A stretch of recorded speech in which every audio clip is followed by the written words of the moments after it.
Hey guys, thank you so much for watching. Today we're going to do an update on our cannas and elephant ears. I filmed a different video on a different channel planting my cannas and elephant ears, and I will link it so you can go watch it if you want to, if you need to go back to like how to do that. But this video is just going to be an update and then maybe some little tips and tricks we'll throw in there.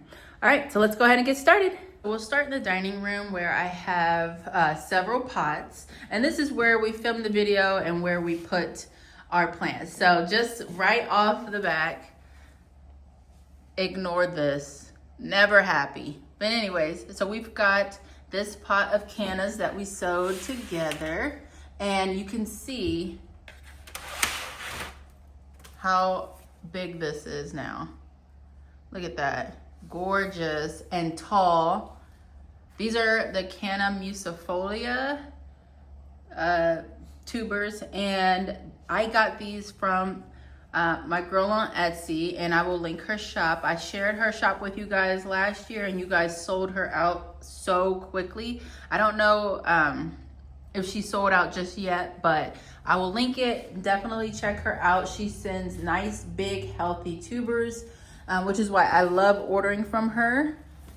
And yeah, so just look out for that link. So that's that pot. Then we also sewed some elephant ears.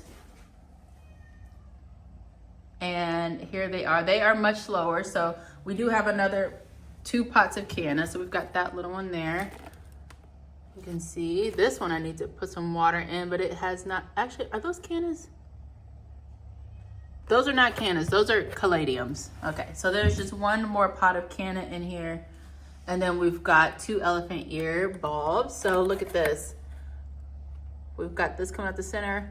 We've got a side shoot that has woken up. So one of the nodes has woken up on the side. And then let me see, this looks like it's sticking up a bit. Nope, just dry. I thought maybe another side shoot was up over there. So this one is looking good as well. We've got our growth point in the center. You can see other little nodes that are starting to wake up. And then let's talk about watering real quick, because I'm noticing this with these pots in particular. Do you see this line around the pot? How the soil has dried up enough to separate from the pot? This is where it's time to go ahead and give it a water. Well, I know this plant is, moist down here, but usually I use this as an indication to go ahead and water. The soil is going to be moist down here anyway, but we're just going to be moistening the top. So you don't want to drown it in water. You don't necessarily need to have water come out of the bottom, but we just want to moisten this top layer so that the plant is maintaining moisture and not slowly drying all the way out. That's the way I do it. So once I start seeing that line there, I go ahead and just water just to cover the top, probably inch and a half of soil, and then move on. So I'm not watering to see water drain out of these pots. So that's how, one of the ways that I try to keep my bulbs from rotting is just watering when absolutely necessary. Now, when we planted these in the pots initially, we watered all the way through. We soaked the soil. And after that, we just are watering once we see that that top few inches in the layer are dry, or top inch really is dry. All right, so now it's time to move on to our next room that has plants.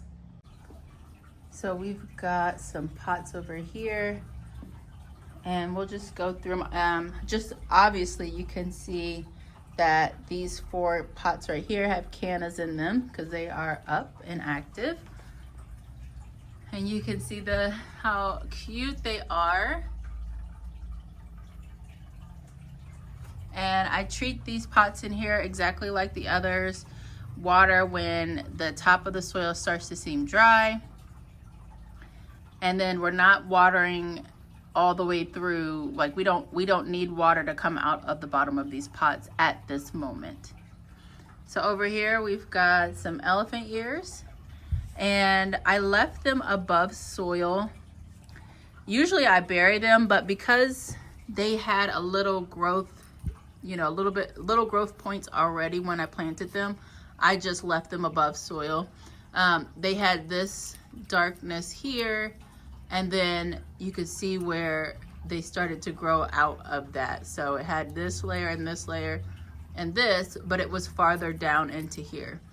And then same with this one. This was underneath here, and since being planted and watered, it's starting to push out. And then you can see right here, this guy is coming out of the soil. So this was in the bulb, or in the, this stuff here, like the, you know, like the outer casing layers. This was underneath there. And then that one as well is coming up. These two pots definitely are awake, sorry. And then we've got this pot here. These guys are waking up too. Definitely this one. I see something poking up here. And then this pot, everything still looks asleep. I think this might actually be cannas in this pot, and then elephant ears in this pot. I planted all these containers at different times. I planted them in the basement and then brought them up. I do have a few in the basement, and we can go and check those out right now. So here's my seed starting area in the basement. Let's see, they're over here. So I've got, this looks like two pots of cannas. And these are small pots because I did not want to use, for the amount of cannas that I had left to plant, I didn't want to use a ginormous pot for them. So I planted them in small pots. They are going to outgrow this so fast, but I'm hoping that I can move them out into the greenhouse, you know, prior to planting them in ground or in containers, wherever they're going to go, and kind of limp them along until I can get them in the ground. It's almost April, so it'll be a month of dealing with cannas in pots that are way too small. So this is an elephant ear, big elephant ear that I bought last season from a greenhouse. I can't remember where, somewhere here in Ohio. I think it was Sambuca's, close to Westerville. Where did I get that? Where did I get this plant? Or it might have been Oakland Nursery. Anyways, so I had it outside in the, I never repotted it, never put it in anything. I got it at the end of the season. And so it just kind of sat in a, pot struggling. I decided to overwinter it, and I kept it in this pot, and then brought it indoors into the basement. And when I wanted to get it, I didn't water it very much. I kind of let it go dormant. It gets cold, it gets kind of chilly in here in the wintertime. So it went dormant.